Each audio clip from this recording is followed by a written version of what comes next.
Hey, this is Brandon. And this is Barab. We're 8 Pound Pressure. And you're listening to Antman Versus. Woo! 10, 9, 8, 7, 6, 5, 4, 3, 2, 1. Feel the power. Music Familia Productions. World premiere. You'll never get the best of me. I'm anti-everything. You'll never get the best of me. I'm anti-everything. Antman and Siobhan bring you so much, live, local, and raw, every Thursday from AntmanVs Studios. Music, news, interviews, plus so much more, and it starts now. And now, here's your host.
First and foremost, thank you for doing what you guys do as artists and musicians, man. I really appreciate it. And I had a chance to check out your music, and I have to say, man, I love the shit out of it. Thank you. We're talking about Kingpin. Let's fill everybody in, man. How long have you guys been doing what you've been doing?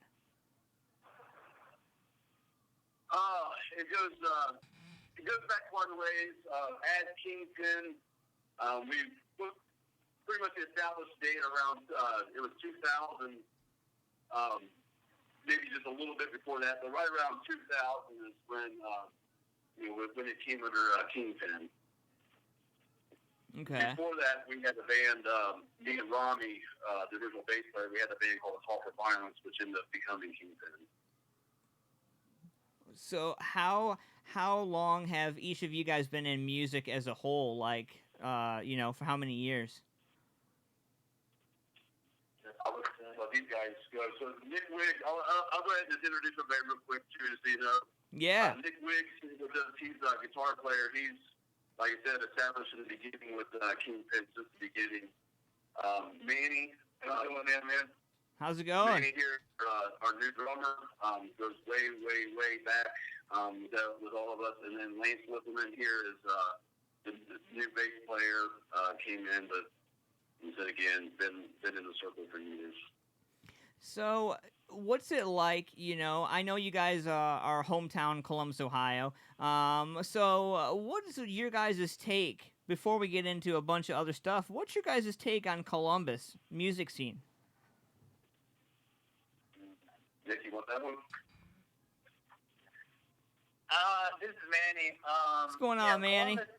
Columbus is it's been pretty interesting. You know, it's kind of gone in different cycles. It seems I'm out of the loop right now, but I mean, back in the day, it seemed like there was a lot of really cool shows happening. There was some cool stuff happening at the Legion and some other places, and it seemed like some of that stuff kind of died down, but it's starting to pop up a little bit again, and you know, there's some other venues starting to pop up, and you know, there's some stuff happening, but it's definitely different. I'm kind of getting into the old man syndrome now, where I feel like I don't understand what's happening.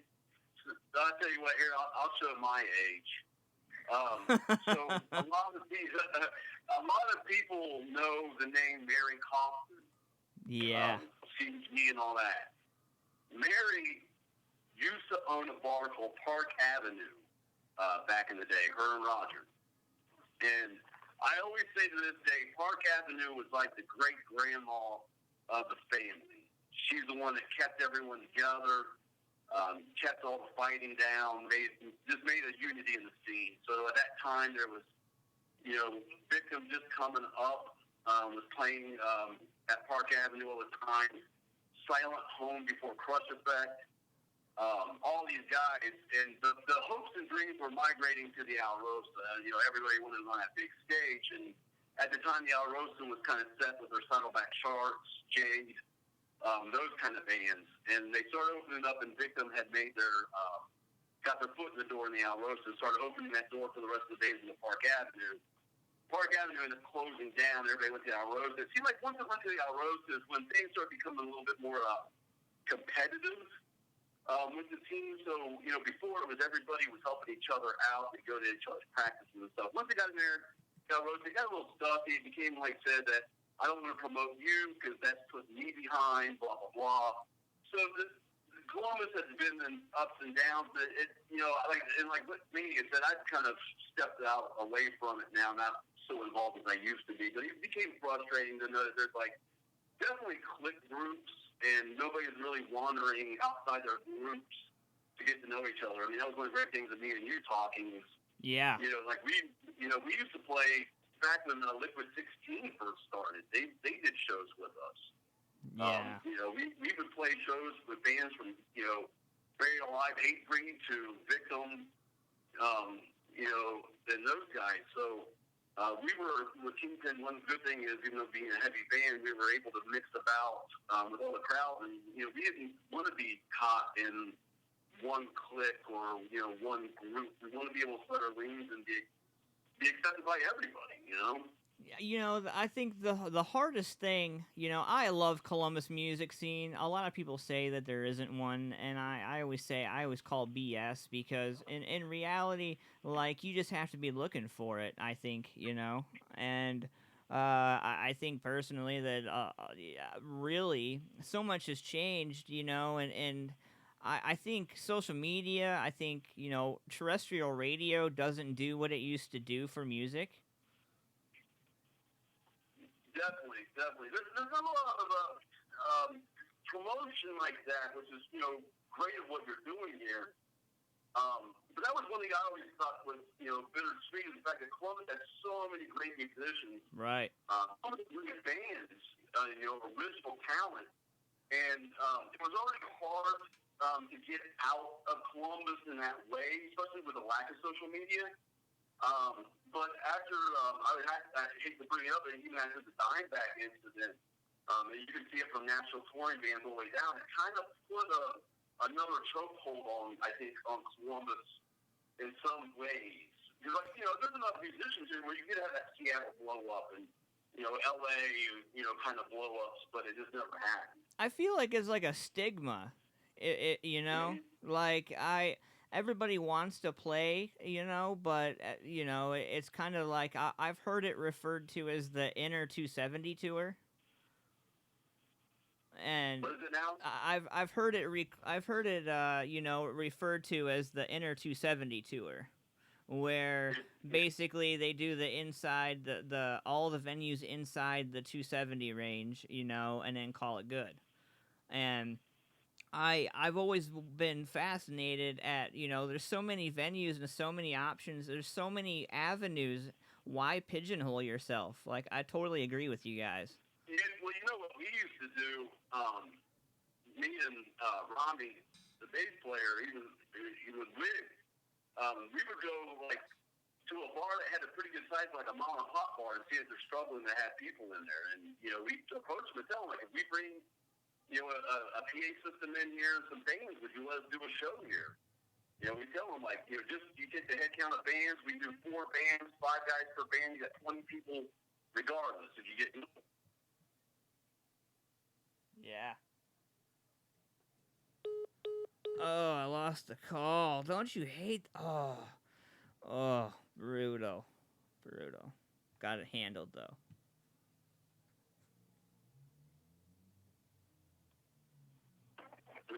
And we're back. Hang on.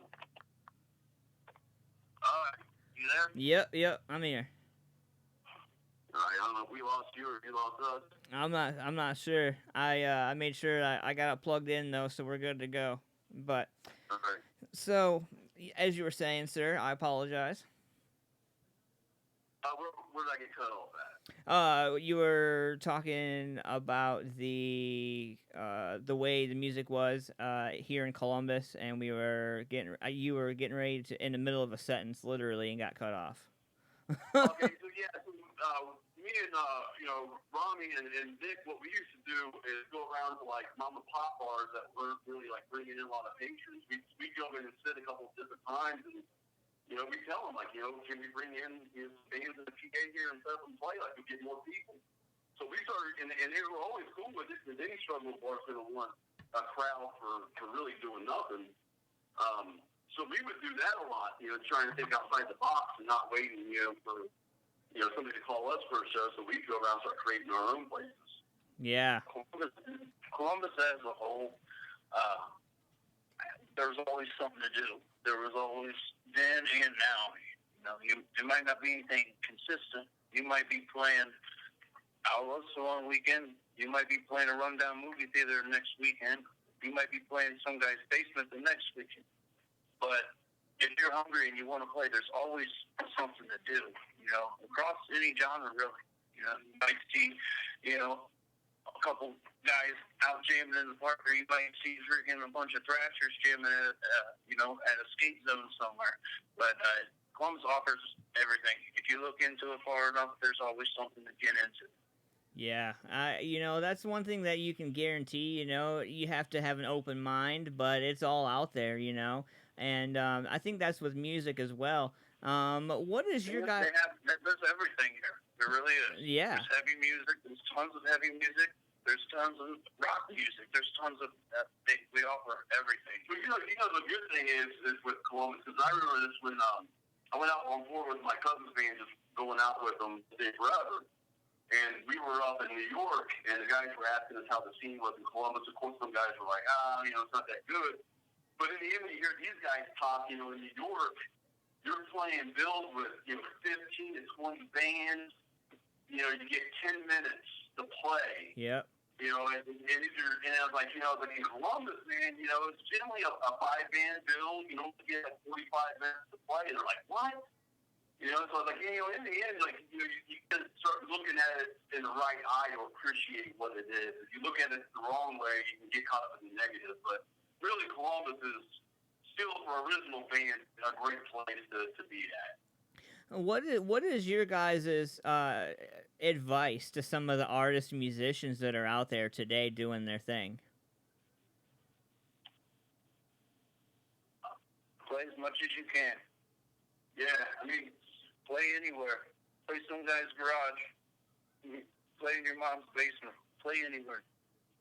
One thing, because I do a lot of home recording, and I try to think my mind thoughts, you caught up in the cheering the new trend or the new band, and that becomes your influence. But you got to stay true to what made you play to begin with, just so you have the full heart in it. I say, stay to what made you interested in music and what drove you there for your original passion. Don't get caught up in, we got to play this because it's popular right now. stay true to the original format. And, you know, yeah, like Rick said, you know, just keep playing, keep staying out there with social media now. I wish that we would have had these options. You know, we were still back when we started doing this. You know, we're still back in tape trading and, you know, calling numbers with inside cassette tapes just to try to get a hold of people. You know, there's a lot of options to people nowadays to really get out there. But then again, it becomes you're a big, you know, small fish in a big pond still. So coming into 2019, you guys sent me some audio, and I absolutely have played every song on repeat since I got it. And I wanted to ask you guys about "Honor His Name." This is the first song that I checked out off of the drive you guys sent me, and I really wanted to get your guys' take on that song. It's a song we dedicated to our late bass player, Rami, a.k.a. Filthy One. We actually wrote it with him. You know, this whole last batch of songs were, you know, his last, you know, effort that he contributed with the band. You know, we all wrote it as a group together, and we wanted to get it out as fast as we could after this. So the music was written with him. You know, Country put the words to it later on. So, yeah, you know, when we were doing that, Nick had approached me beforehand and said, you know, would I entertain the idea of coming back and doing Kingpin? And I'm like, you know, if you can get Rami on board, because, you know, a lot of people knew that, you know, the time years back when I had left the band obviously with me and Rami, and, you know, Rami was cool with it. We all got back together. It was almost like we'd never been apart, you know, it just was back. So they already had these songs written. And unfortunately, you know, during that time, while I was going through, I had some surgeries I was going through and everything. So I was finally writing the lyrics. I was in a lot of different pain medication, and I was actually coming off of it. And, you know, we thought that one night, Rami is really one of them. He was really big. He wanted everything on, like, Kingpin out as best as he could, not to make any money off of it, but just to have it out there. He wanted a legacy. So with this passing, definitely want to honor his legacy. So it became a natural. When I started writing the lyrics for that song, it just came out. I didn't even put any thought into it. It just came out the way that it did. And that's the reason why the end of it's, I just throw as much as I can into it, because to me that's, you have to understand that this band was this man's baby. Like, Filthy One was the heart and soul of Kingpin. You know, he was, at the time, you know, where a lot of us were, and our personal lives, you know, he was the glue that held things together for a very long time. And, you know what I mean? When he left and he died last year, you know, we weren't sure, you know, what we were going to do. Yeah. But we had this music on wax still, and we had to do something with it. And he would have wanted us to do it. You know, he wouldn't want us to sit on this stuff. Well, you know, I really commend you guys on being able to power through and be able to throw such a tribute. I mean that in the most respectful way. I really think it's badass that you guys were able to put that together. Yeah, I mean, everything that we do moving forward is always, you know, what you know, we always call him Filthy or whatever you wanted to call me, but, you know, we always, even writing our new songs, just, you know, we always think, you know, would he like it, what would he think? Yeah. So everything we're doing from this point on, still, he's with us in one way or the other. All right, we're going to check it out right here. Honor His Name. We're going to get into it right now. We'll be right back with more Kingpin after this.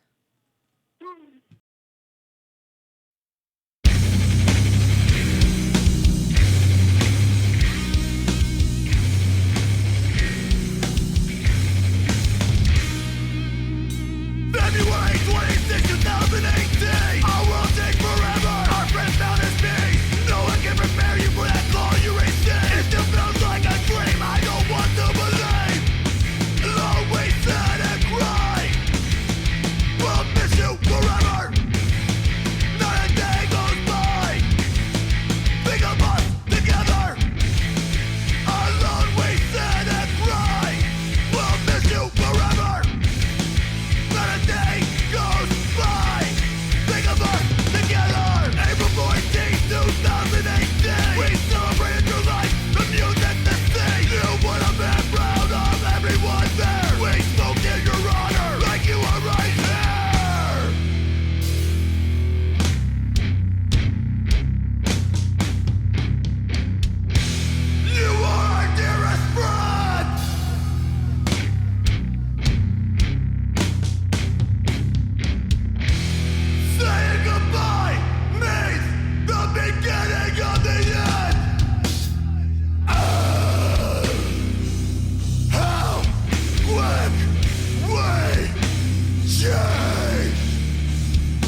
accomplished considering, the time we put into the band. But it does still feel good to be able to come together and play this music that, we love to do. We do have a huge back catalog, several recordings that were never put out. It'd be nice to say we'd have a little more accomplished by this point, but on the other end, it's just nice to be able to still play this music and enjoy it. So when you guys set out for 2019 and you guys put the music together, and what is your plan? Are you guys going to break out on the road, or are you guys going to stay in Ohio and kind of rock it out? What's your idea? I don't think we haven't really put that much thought. We had a weird thing happen here, the end of last year. Again, I had to go in for a major surgery. I had a lot of, they had found some tumors and stuff in my pancreas. Luckily came back, negative on anything, but we had to take some time down. So we're actually we just played, was it 2 weeks ago? We had just played our first show up in Norwalk for the Solstice Slam, and it went great. It was very comfortable. That's what we were kind of just feeling to see, how I could, how it would work for me. We didn't want to come back too soon. So at this point, we're kind of just beginning in it. We'd all like to play, more, but given where we're at right now with our lives, we're forced to stay close to home. We always enjoy playing out. It's not something that we couldn't drop tomorrow and go on tour for a month. The thought of that, is impossible for a band like us. But we still enjoy doing what we can do, even if it's only 2 or 3 times a year. So when we're getting ready for all this stuff, man, I'm really excited about to see what the future holds for you guys as a whole. Have you guys thought about playing festivals and some of the local stuff going on in the area, like the bigger stuff, past venues? We got involved with those things in the past. We are now. I thought Tony Rossetti goes way back with me. He's just doing great things with that. His Divine Eminence, and he was doing the. I don't know what he's called it now, but it was the Buck Heroin show. So we're actually on that show now. Yes, in September. It's August, but yeah, we we're. Once we kind of knew that we could get back involved, from this last show, then I started, hitting people up and try to get, back into things. So we got that thing coming up. It's kind of like at that point, like we said, we gotten older and we all stepped. Well, I kind of stepped out of the original music scene. Nick's still very active with other things that he does, but in different sides of the music scene. So. It's a lot of connections and stuff in that end of it. Those guys already kind of have a set idea of who they're going to put on their festival shows. And one of the things that you always hear about is too late. So we would like to be more involved. For anybody out there that's doing the show, hit us up. Yeah, I'm gonna definitely drop you guys' band name to a bunch of artists, man. Because I back to what we were talking originally about the local scene. I love the local scene, but there is some oversaturation going on. And when we sit back and we talk about what oversaturation does to the already made bands, and let's be honest, the ones coming up have the hardest time, So, it's important that we get out there and support local music, man, and I hope to see you guys on some bills with some of the local bands, man. I really do, because, you guys definitely deserve it, and I feel like, man, you guys in the Hoodbillies would be good together, for sure. That would be cool. He said, what would you give advice to starting up bands? This is advice to all bands, because we got caught into it for a long time. Every show they got offered to us, we play. I mean, we got to a point where we were playing sometimes 3 days a week on top of practicing. And that's what definitely happens in Columbus. Once you become a popular local bands, you gotta watch because these bars just want to use you because they can get the crowd in, but like you said, it can kind of oversaturate it to where it becomes, well, why do I get to see them this week? I can only get to see them next week. So even with what you said and even with what Nick had said, that we were trying to keep ourselves back a little bit so we don't get involved in that kind of overdoing it kind of thing. We've been wanting something. So And we're just when I was listening to some of the other songs that you guys sent me, and the one that really stuck out to me too was "One Life" as well. That hit close for me as well. You want to talk a little bit about that, fellas? That's the one we usually open up with. Then. Mm-hmm. Yeah, it's been our opening song in our set. For the longest time. We wrote it a long time ago when the band was still rehearsing in the Bottoms in the corner of Avondale and Sullivan. It was Country Time, myself, Filthy, obviously. Who was on the drums? KB was drumming. All right, and then fast forward like 10 years later, and then that's our latest rendition of it. It's a lot shorter, it's a lot faster. I think all we really did was, trim a lot of the fat. We used to jam out a lot of riffs back then. Go figure. And literally, like I said, when I sat down with these 5 songs, I was literally going through detox on off of Oxycontin that prescribed to me. But I was literally going through detox when I wrote everything. So I think that my lyrics had a little bit more something to say, or I felt like I had something to say. Because generally with Kingpin, I never write any lyrics down. I have the guy hit record, and I just go with the first thing that I say. Sometimes I don't even know what I'm going to say. With these songs, I really sat down and wanted to try to say something. So One Life is, definitely, it's trying to be a little bit more positive at my age. They were younger, I would write a lot more negative lyrics. To where I think it was, a little bit more positive kind of, just, one life, Right. One life to live it. So when we come back, we're gonna play One Life here coming up. But when we come back, we're gonna be talking to the guys about writer's block and what they do to deal with it. And so stay tuned. Make sure you guys check them out on Facebook, man. Facebook.com/Kingpin Ohio. Show some love to these guys, and definitely get ready. They are gonna be in your face sooner than you think. We're gonna get into this right now. One Life. We'll be right back.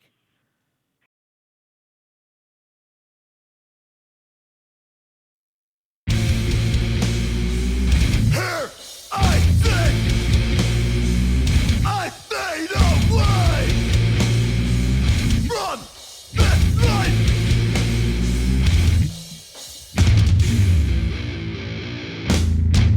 No one can see the pain deep inside of me. Hold me down a little closer, so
We're back.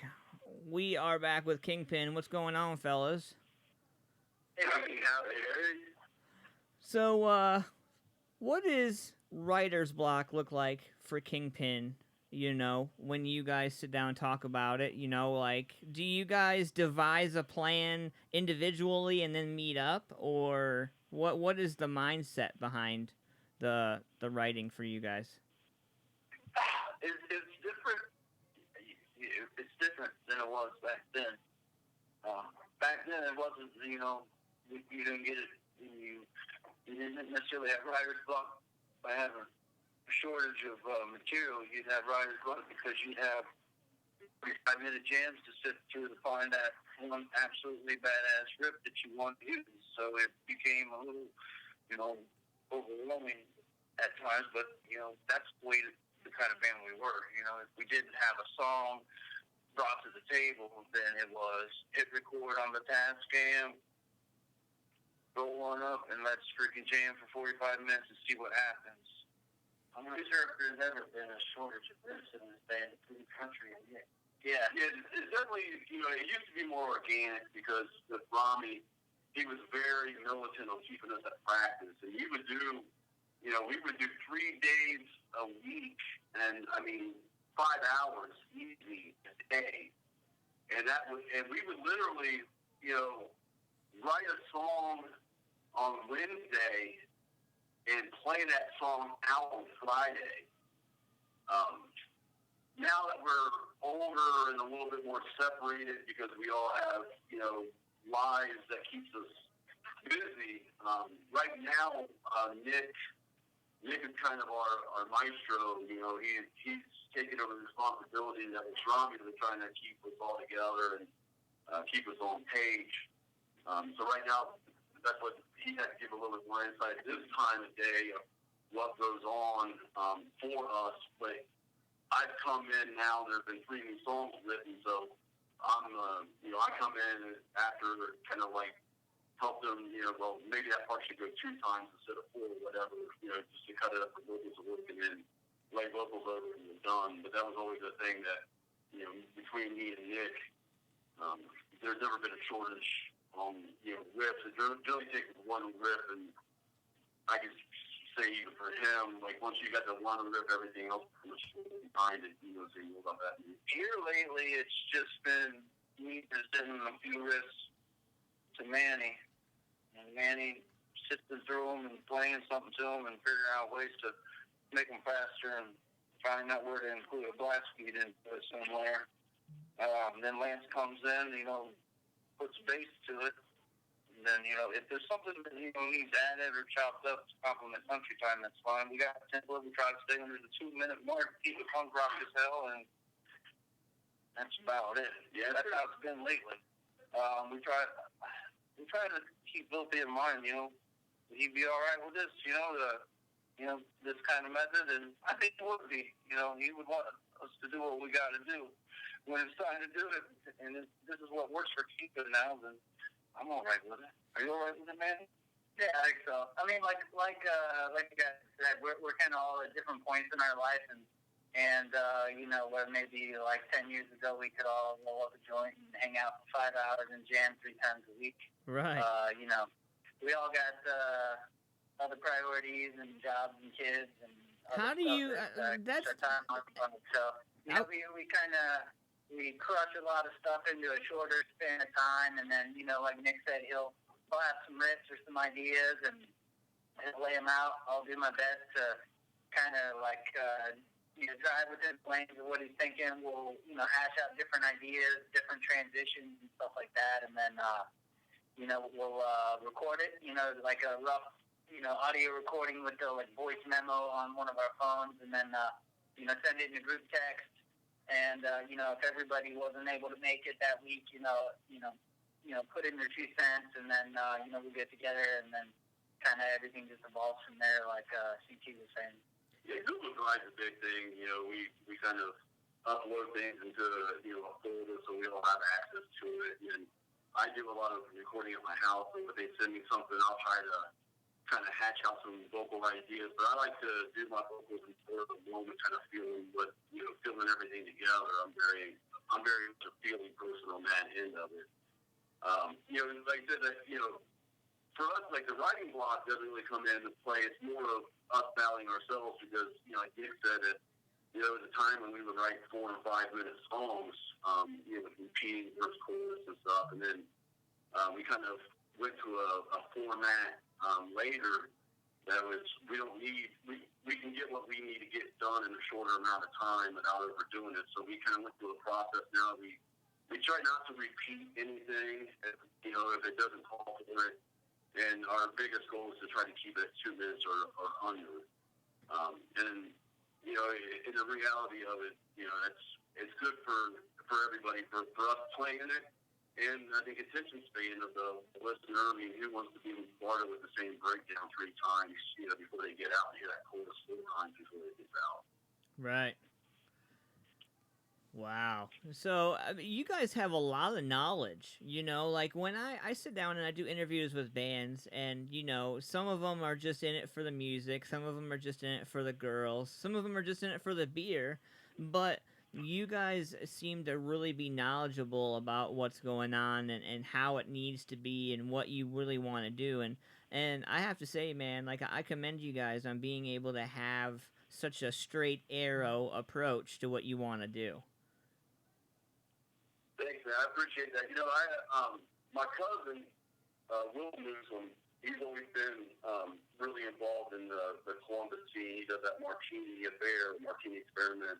Yeah. And some other things. And my cousin Kenny, he was the original drummer for Victim. And Victim at the time was your premier band. So, I was able to gain a lot of knowledge from those guys and seeing it, and it's kind of it's kind of weird coming from me, for everybody that knows me, but I am serious about the Columbus music scene. I am serious about what I do as a musician, and for me, it's always for somebody to say, hey man, I really felt what you were doing. To me, that's what it's for. Is if you could have somebody that's inspired by what you've done to maybe go and play. A big compliment I had back when we opened for Hatebreed.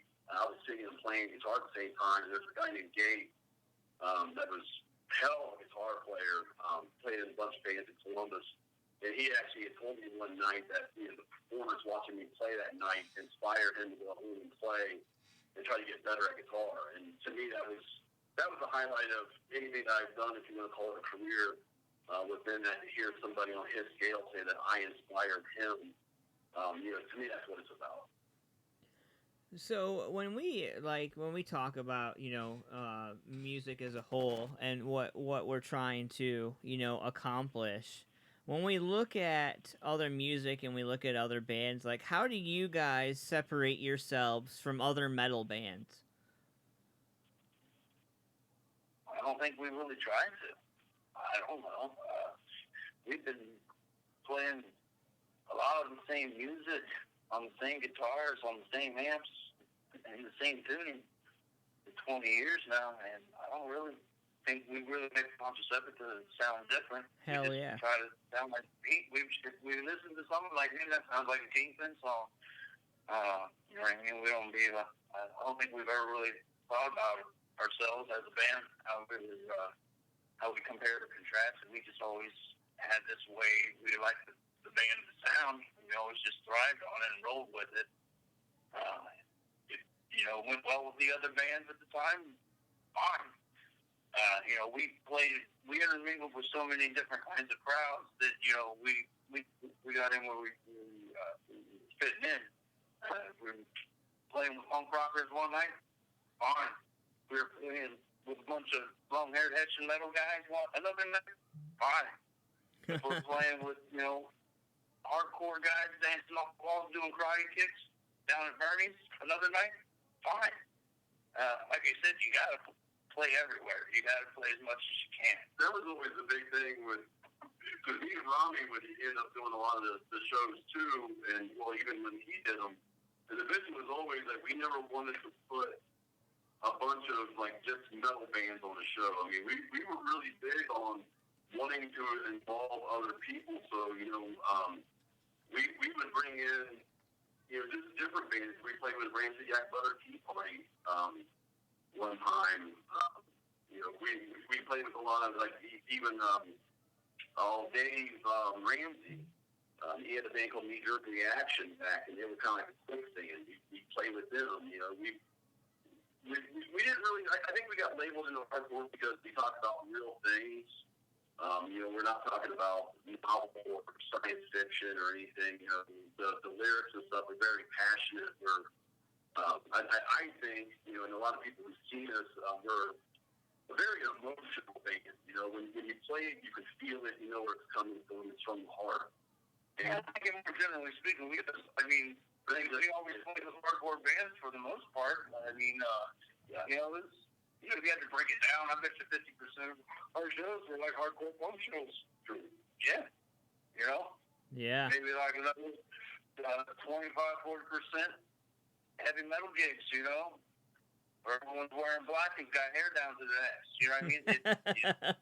You entertain so many different crowds, Sometimes there'd be freaking people there with, crowds with mohawks. Sometimes we'll be playing to a bunch of holy guys. It doesn't matter.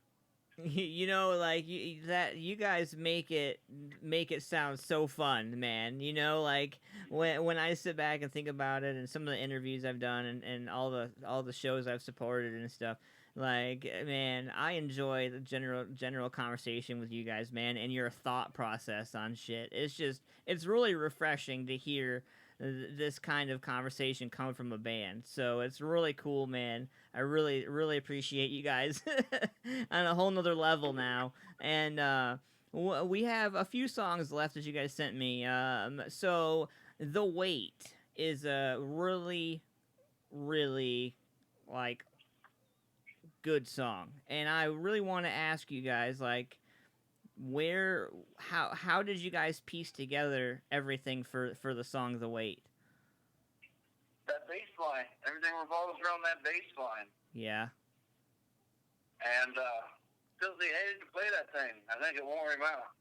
And I always told him at the beginning, I was like, man, you've got to jam that part out, man. Let the song breathe a little bit. Let some guitars feed back. Let it get a little spooky or something. Yeah. And man, he always told me he didn't like playing that riff. Wow. So. But that's the foundation of the song. That's where the riff came from. I don't know if it was I can't remember who brought it to the table. It was either him or me, but everything started with that riff. And I remember there's certain songs that, I don't care to play that are hard and difficult, and there's certain songs that he did in fancy. And that was one of them. He didn't like playing that intro. He said that we were out. I will say I got to see Kingpin perform that song before I was part of the band, and I was pretty impressed, and that's been a favorite since. So for you sitting outside of the band, watching kind of on the sideline for a little while before joining, how did it make you feel walking in on what they had going on? Well, I had already I was in a band previously with Rami and Nick, and then another band with Rami and Kingpin's previous guitar player as well. So I sat in on a lot of Kingpin practices for quite some time, just because we were jamming in the same practice space, and these have been my friends and my dudes for years now, and I don't know if I was proud that they asked me to join the band. Yeah. Even step back, me and Lance did a band together, and then me, Lance, and Rami did a band together. Came in. That's when me and Rick was talking about what we're going to do and who we're going to bring in. Lance was pretty much a no-brainer for us, to come in to be able to take Rami's spot, pull up there. He definitely, still has an emotional tie for us. So looking over and seeing one of our friends this week who sports for Rami really means a lot to us.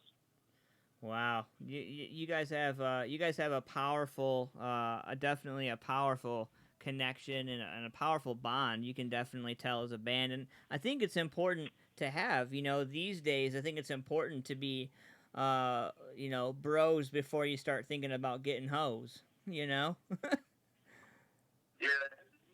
Just like it, in a relationship. You have to be friends first before you can be partners. Right, yeah, absolutely, yeah. How does Kingpin handle band drama? Or are you one of the unique bands that doesn't have a lot of band drama?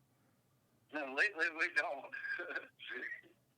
me and Nick have been in sobriety from alcohol. That was our biggest crush, which the big man upstairs would have enjoyed the new us on this end of it. We put him through hell for years of being this drunk asshole, I guess you could say. For just ill timing, and just country and mine, just outlandish behavior. We ruined a lot of good times for the band. Times that we could have maybe prospered from, or gained attention from. Right. You learn from your mistakes.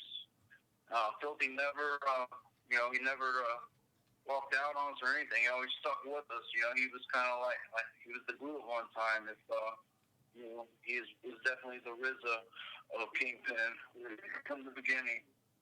But we definitely don't have any drama now. But with our age and stuff, we got more things. So we all come into practice, team playing, everybody know what we're going to do. We all talk about our lives with each other and stuff, but the drama, just because we are all tight friends, we're older, so that all helps. Too damn old. Easy going, not a lot of pressure. Right on, guys. So let's get into this right here. This is The Wait right here. Brand new stuff from Kingpin. You guys ready for this? Let's go.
We are back with Kingpin. I want to give a shout out to a few sponsors real quick. Shamrock Printing, my man Jonathan Boyer, and all the boys and girls at Shamrock Printing. Make sure you check them out at shamrockprinting.com or give them a call, 740-349-2244. We are back with Kingpin. What's going on, fellas?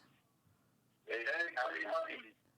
First and foremost, again, I want to say thank you guys for doing what you do as artists and musicians, man. It was really an honor and a privilege for me to hang out with you guys today on the show. And thank you for calling in and giving me something unique to do on Monday. We're very appreciative. Thank you for having us. Yeah. Do you guys have anybody you want to give shout-outs to, or anybody you want to call out while you're doing the show? Yeah, I would say hi to my wonderful and beautiful wife, Allie, and my two kids, and they're listening, Kingpin and Jamie. Hey, guys. Also want to give it a chance so we can plug what we do. So if you guys also with Kingpin, you guys see CC Music. I got the studios ability there. There's Rick. Howdy, howdy. Shout out to my little girl, Lulu. Shout out to my Virgo Sheladani. Also, shout out to my other musical ventures. Yesterday's Youth Cap City Hardcore, Crow Talker, Mount Vernon Rock and Roll, Buckshot, Columbus Grove City Country Rock and Roll. Who else? I forget. Dirty Dudes, ACDC and Mount Vernon Rock and Roll. Myself, Nick Wick, solo artist. Always hungry, always for hire. Man. Yeah, this is Manny. I don't really have any shout-outs to give, but my other band you can check out is Voice of Crowley. We got a band camp, and we've all got shows coming up. Hell yeah. Well, Lance gave me the no. He's got nothing to say. He's a quiet guy. yeah, I noticed that. Lance is very, very quiet, but I imagine when you're, like, face-to-face, you're probably a lot more talkative, right? I hope. No, Lance is heard all the way. Yeah, he's even pretty quiet here, too. He's just back in the Yeah, I'm just giving him shit all the time. I'm the loud one. The Jay and Silent Bob, so he's the Silent Bob of the crew. I gotcha. Yeah. Right Yeah, on. we definitely got talkers. Well, make sure you guys check these guys out, man. Kingpin, great band from here, Columbus, Ohio. Make sure you guys check them out at facebook.com/Kingpin Ohio. Show some love on them, and make sure you guys, what other social media do you guys have? Do you guys have other links? Yeah, we have an Instagram. I think that's still in the Kingpin, Ohio. There's a band page. We're on Stereo Killer, Spotify, Apple, iTunes, all the shit there. YouTube. We have a channel up there. You can find through the Kingpin Facebook page. So. Right on. Yeah, we were able to get it out there to all the streams. Hell yeah. All right, guys. Well, thank you for doing what you do as artists and musicians, man. Thank you for calling in and hanging out with me today. And, I look forward to seeing what you guys are all about and what you're setting out to do, man. Thank you so much for taking the time and including us in your program and everything. And thank you for your interest. Appreciate it. Oh, yeah. Hang tight, guys. Once we end the show here, hang tight, and I'll be right back with you guys. All right. Good. All right.